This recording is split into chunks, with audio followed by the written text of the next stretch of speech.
आदमी ने अपनी बीवी की 10 अरब डॉलर की दौलत हथियाने के लिए उसको बेलों से बांध दिया और एक सुनसान द्वीप पर छोड़कर नाव से निकल गया। लेकिन उसकी बीवी घबराई नहीं, उसने खुद को खोल लिया और जितने भी काम के औजार थे सब उठा लिए। असल में बीवी पहले ही नाव के साथ छेड़छाड़ कर चुकी थी। जैसे जैसे नाव दूर जाती गई, एक चट्टान से बंधी रस्सी कसती गई और स्पीड बोट एक झटके में टुकड़े टुकड़े हो गई। लेकिन आदमी मरा नहीं। उसकी बीवी, जो पहले एक तीरंदाज रह चुकी थी, शाखाओं और बेलों से एक साधारण धनुष बाण बना चुकी थी ताकि अपने पति को एक खास सरप्राइज दे सके। उधर आदमी तैरते तैरते किसी तरह किनारे आ पहुंचा और अपनी बीवी को ढूंढने लगा। तभी वो एक गुफा में जा घुसा। अचानक उसे कुछ आवाजें सुनाई दी और उसने देखा कि वहाँ कुछ आदिवासी थे। जिज्ञासा में उसने पीछे मुड़कर देखा तो वहाँ लटकी हुई खोपड़ियां थीं, जिससे उसे समझ आ गया कि ये आदिवासी नरभक्षी थे। डर के मारे वो जंगल की तरफ भागा। तभी उसे अपनी बीवी दिखी। वो कुछ कह पाता इससे पहले ही एक तीर आकर उसके पास एक पेड़ में ढंस गया। बीवी ने दोबारा धनुष ताना और तीर छोड़ दिया। आदमी झट से एक पेड़ के पीछे छुप गया। तभी उसकी बीवी एक पत्थर पर चढ़कर छलांग लगाकर आखिरी वार करने वाली थी कि आदमी ने पास पड़ा एक डंडा उठाकर वार रोक लिया और किसी तरह मौत से बच गया। जब तक उसकी बीवी वहां पहुंची, वो जंगल में गहराई तक भाग चुका था। अगले दिन आदमी चुपके से अपनी बीवी के पीछे पहुंचा और उसके सिर पर डंडा मारने के लिए झटका दिया। जैसे ही वो उसकी हालत देखने के लिए झुका, तभी एक फंदा ट्रिगर हो गया और वो उल्टा लटक गया। उसके चिल्लाने की आवाज से बीवी की आंख खुल गई, लेकिन तभी कुछ कदमों की आहट सुनाई। उसने तुरंत डंडा फेंका और भाग गई। उधर आदमी ने ऊपर देखा तो नरभक्षी उसकी तरफ दौड़ रहे थे। घबराहट में उसने हाथ पैर मारे और एक बेल को पकड़कर किसी तरह वहां से भाग निकला। उधर उसकी बीवी भी नरभक्षियों से बचते बचाते भाग रही थी, लेकिन गलती से उनके ठिकाने में जा पहुंची। जैसे ही वो चारों तरफ से घिरने वाली थी, एक बड़ी हथेली ने गुफा से निकलकर उसे अंदर खींच लिया। वो उसका पति था। उन दोनों के बीच की दुश्मनी वहीं खत्म हो गई और उन्होंने साथ मिलकर वहां से भागने का फैसला किया। लेकिन ज्यादा दूर जाने से पहले ही उन पर नरभक्षियों के तीर लगे, जिनमें बेहोश करने वाला जहर था। हालांकि नरभक्षियों के सरदार ने उन्हें खाने का इरादा नहीं किया। बीवी को एक खंभे से बांध दिया गया ताकि उसे अग्नि देवता को बलि चढ़ाया जा सके, जबकि आदमी को एक डोंगी में डालकर पानी के देवता को अर्पित करने के लिए छोड़ दिया गया। जल्द ही वो डोंगी एक जल प्रपात की ओर बढ़ने लगी। आदमी ने अपनी पूरी ताकत लगाई, एक चट्टान को पकड़कर किसी तरह खुद को बचा लिया। इसके बाद वो नरभक्षियों का भेष धरकर उनके बीच जा घुसा और सही मौके पर सरदार को जोर से गिरा दिया। उसने खंभे के चारों ओर जल रही आग को लात मारकर बुझाया, अपनी बीवी को वहां से निकाला और भाग निकला। दोनों ने एक ऊंची चट्टान से छलांग लगाई और नीचे पानी में गिर गए। आदमी ने अपनी बीवी को किनारे पर खींचा, एक डोंगी ढूंढी और आखिरकार उस सुनसान द्वीप से बचकर निकलने में कामयाब हो गया।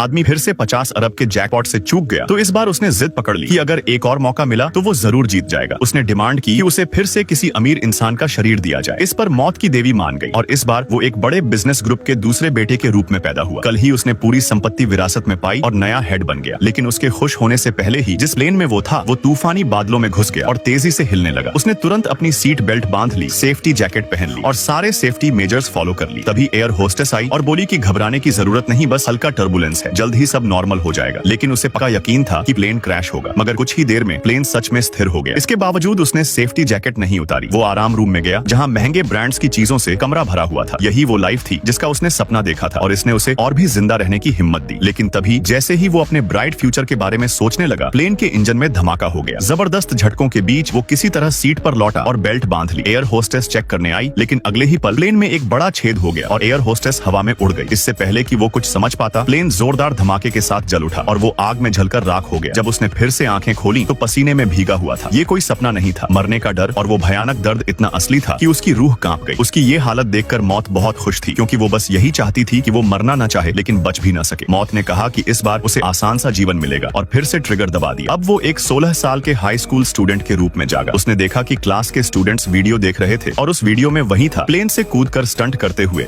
लेकिन यहाँ एक और बड़ा संकट था। उन्होंने यहाँ की एक भयानक जानवर को जगा दिया। ये सैबर टूथ टाइगर शिकारी भेड़िया से भी ज्यादा खतरनाक था। लेकिन रास्ते में ही अल्फा उसे रोकने खड़ा हो गया। भले ही अल्फा उसके सामने टिक नहीं सकता था, फिर भी वो बार बार खड़ा होकर उसे रोकने की कोशिश करता रहा। आखिरी पल में उसने अपने तीर कमान को कसकर पकड़ लिया। खतरा टलने के बाद अल्फा भी बेहोश हो गया। उसने उसे पुकारा, लेकिन वो कोई प्रतिक्रिया नहीं दे रहा था। उसने अल्फा को बर्फीली हवाओं से बचाया और अल्फा भी उसके साथ चलता रहा। आखिरकार उसे रास्ते का एक छूटा हुआ निशान मिला, लेकिन उसकी चोटें भी और गंभीर हो गईं। अब उनके पास बस एक दूसरे का सहारा था। रात को वो बर्फीली जमीन पर ही सो गए। जैसे जैसे ठंड बढ़ती गई, अल्फा आखिरकार टिक नहीं सका और गिर पड़ा। उसकी हालत बहुत खराब थी और तुरंत इलाज का कोई साधन नहीं था। उसने उसे हिम्मत देने की कोशिश की, लेकिन अल्फा में अब कोई ताकत नहीं बची थी। तब उसने उसे अपनी बाहों में उठाया और चलना जारी रखा, लेकिन आखिरकार वो भी गिर पड़ा। बेहोशी में उसने अपने माता पिता का सपना देखा, जो उसका घर लौटने का इंतजार कर रहे थे। इस सपने ने उसे फिर से हिम्मत दी और वो अचानक जाग गया। उसने अल्फा को अपनी गोद में उठाया और आगे बढ़ता रहा। दिल में बसे उम्मीद ने उसे जीवित रखा, लेकिन अगर उन्हें जीवित रहना था तो सफर जारी रखना ही था। और आखिरकार उसने अपने कबीले को देख लिया। अल्फा अब ज्यादा देर तक टिक नहीं सकता था, लेकिन उसने अपने कदम बढ़ाए। जब वो गांव पहुंचा तो सबको यकीन ही नहीं हुआ। अल्फा जिंदा था, लेकिन गहरी चोटों के कारण कुछ कदम चलने के बाद फिर गिर पड़ा। उसने अपना हाथ बढ़ाया। उसके पिता ने भावुक होकर उसका चेहरा छुआ और उसकी माँ रोते हुए उसके पास आई। किसी ने नहीं सोचा था कि वो जिंदा लौटेगा। बेहोशी में भी उसने अल्फा की ओर इशारा किया और अपने पिता से उसे बचाने की विनती की। बिना अल्फा के साथ वो दुश्मनों से नहीं लड़ पाता। जब उसने होश में आया तो उसकी पहली नजर अल्फा पर पड़ी। वो शांति से पड़ा था, पूरी तरह ठीक नहीं हुआ था, लेकिन प्रधान पुजारी ने अल्फा के पेट पर हाथ रखा, जैसे कि वो कुछ महसूस कर रही हो। कुछ देर बाद अल्फा ने कई छोटे प्यारे भेड़िया जन्म दिए। लड़ाई के दौरान वो गर्भवती थी। उसने उसे प्यार से सहलाया और उसका आभार जताया कि उसने अपनी जान की बाजी लगाकर उसकी रक्षा की। कुछ ही समय में वो छोटे भेड़िए बड़े हो गए। वो कबीले में पले बढ़े और उसने हमेशा उनका साथ दिया। सालों बाद कबीले के शिकारी जब भी शिकार के लिए निकलते, उनके साथ हमेशा एक साथी होता, ये भेड़िए। इस वजह से उनका कबीला सबसे ताकतवर बन गया। समय के साथ इन भेड़ियों ने अलग अलग क्षमताएं विकसित कर ली। कुछ ने मालिकों के लिए भेड़ों की रखवाली शुरू की, कुछ ने शिकार में मदद की और कुछ ने बर्फीले इलाकों में स्लेज खींचे। अल्फा ही कुत्तों का सबसे पहला पूर्वज था और उसकी वफादारी पीढ़ी दर पीढ़ी आगे बढ़ती रही।